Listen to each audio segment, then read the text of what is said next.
Assalamualaikum warahmatullahi wabarakatuh. Alhamdulillahirabbil alamin. Allahumma shalli ala sayyidina Muhammad wa ala alihi wa sahbihi ajma'in. Jamaah salat subuh yang dimuliakan dan dicinta Allah. Karena kita masih diberi kesempatan hidup minimal, kalau nanti sampai tuntas 1 hari lagi. Jadi hidup itu anugerah terbesar yang Allah beri kepada kita. Cukup dengan hidup itu, pagi tadi kita bangun, cukup menjadi alasan kita untuk menjadi hamba Allah yang bersyukur. Cukup menjadi hamba Allah yang tidak mengeluh. Dikasih hidup, sudah. Baik, dalam waktu yang singkat ini, 10 menit, saya akan mengkaji ulang, ya, namanya mengubah cara pandang kita, ya, terhadap kejadian. Ini, ya, menjadi dasar, ya, kunci untuk hidup bahagia. Nanti kalau yang minat boleh japri, ya, saya nulis tentang sabar itu mudah, alif bata tentang sabar. Nanti saya kasih PDF-nya, silahkan untuk dicetak atau diperbanyak kalau memang itu baik. 1, di dalam Islam, kebahagiaan itu ada di dalam kebaikan. Itu penting. Kebaikan menurut siapa? Menurut Allah, bukan menurut kita. Penting ini. Jadi kebahagiaan itu ada di dalam kebaikan. Kebaikan menurut siapa? Kebaikan menurut Allah. Kebaikan menurut petunjuk Allah. Kebaikan yang direkomendasi oleh Allah. Dari mana kita tahu? Dari Al-Quran. Maka mumpung Ramadan ini disebut bulan Al-Quran, ayo, ya, kita perbanyak membaca Al-Quran.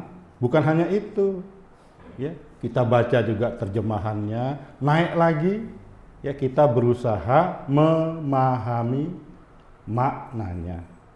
Dan di dalam proses itu kita amalkan, ya, apa yang kita baca, apa yang kita tahu, dan apa yang kita pahami. Tadi supaya mengerti kebaikan menurut Allah. Karena kebaikan itu, ya, sama dengan kebahagiaan. Makanya doa kita, Rabbana atina fid dunya hasanah wa fil akhirati hasanah. Yang hasanah itu artinya kebaikan, diartikan sebagai kebahagiaan. Kenapa? Karena kebahagiaan itu ada di dalam kebaikan menurut Allah. Ini penting prinsip ini. Ya, penting ini. Gitu. Kebaikan menurut Allah, bukan menurut kita. Ya, makanya ingat hadis Rasulullah, sungguh luar biasa orang yang beriman. Semua kejadian baik baginya. Ini hanya ada terjadi pada orang yang beriman. Kalau ada kejadian yang dia sukai, yang sesuai dengan yang dia ingini, maka dia bersyukur. Itu baik baginya. Kalau ada kejadian yang datang dalam hidupnya yang tidak dia ingini, yang tidak dia sukai, itu juga baik baginya. Dengan apa? Dia bersabar. Itu juga baik baginya. Jadi bagi orang beriman ini tidak ada kata tidak baik. Baik. Yang tidak enak, ya, kita bersabar. Yang kita sukai, kita bersyukur. Dua-duanya baik. Kalau gitu tidak ada kejadian yang tidak baik. Asalkan, ya, tergantung pada respon kita. Betul loh. Ini ubah ini. Kalau selama ini kan kejadian yang baik, yang tidak baik kan kita ukur dengan keinginan kita. Hari ini, ya, mau pulang, tiba-tiba hujan, kita anggap baik apa tidak? Kita anggap tidak baik, apalagi nggak bawa baju hujan. Nanti siang, puasa sedang seru-serunya panas terik, ya, kita anggap tidak baik. Giliran hujan, kita anggap baik. Berapa waktu kemudian yang hujan itu kita anggap baik karena masih panas kita puasa, sore kita mau cari takjil, mau cari berbuka itu, ya, hujan turun kita anggap buruk. Kenapa? Karena kita ukur dengan keinginan kita. Padahal ngukurnya bukan dengan keinginan kita, dengan keinginan Allah. Bagaimana Allah melihat kejadian yang baik dan buruk? Nah, Allah rekomendasi. Ya, wa nabluukum bisyarri wal khair fitnah. Kami uji kamu dengan hal yang buruk, ya, yang tidak kita sukai, yang kita benci, dan kami uji kamu dengan hal-hal yang baik, yang kamu senangi, yang kamu sukai sebagai ujian. Kalau ujian pasti baiknya. Kenapa? Karena ujian itu dibuat untuk meningkatkan, ya, keimanan, kualitas keimanan kita, kualitas ketaatan kita, kualitas kedekatan kita dengan Allah.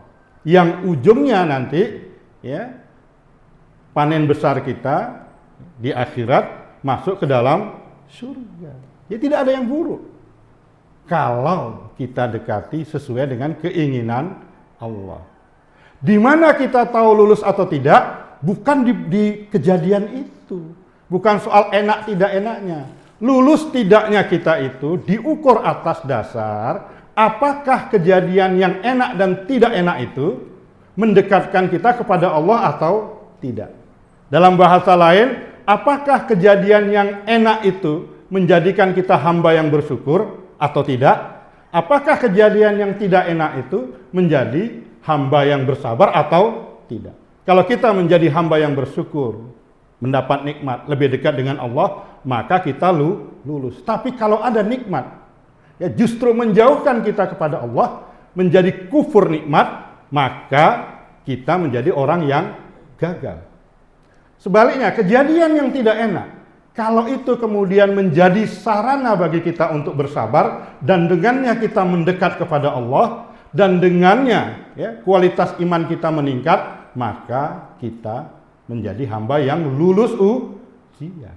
Bukankah Allah berfirman, ya, bahwa emangnya, kalau bahasa populernya, kamu enak saja ngaku-ngaku beriman sebelum diuji. Jadi mulai hari ini ubah cara pandang kita. Kalau melihat sesuatu itu, ya, jangan fokus pada kejadiannya. Nanti ini ilmu sabar sebenarnya. Tapi fokus kepada Allah yang mengizinkan kejadian itu terjadi. Kalau enak, kita terima dan bersyukur. Ya. Fokusnya pada Allah. Kalau tidak enak, kita terima dan bersabar. Fokusnya kepada apa? Kepada Allah. Selama fokus kita kepada Allah, apapun yang datang pasti baiknya. Tapi kalau fokus kita kepada makhluk, kepada dunia ini, apapun yang datang, ujungnya, ya, pada kegagalan. Apapun yang datang. Apapun yang datang. Bukan hanya yang kita inginkan, apalagi yang buruk menurut kita. Jadi ini mulai hari ini, mulai ubah. Ya, ketika melihat kejadian, ini baik nih. Kenapa? Kejadian apapun sarana kita untuk bersabar dan bersyukur. Yang dengan sabar dan syukur itu kita mendekat kepada Allah. Kita memperoleh pahala yang banyak. Ini saja.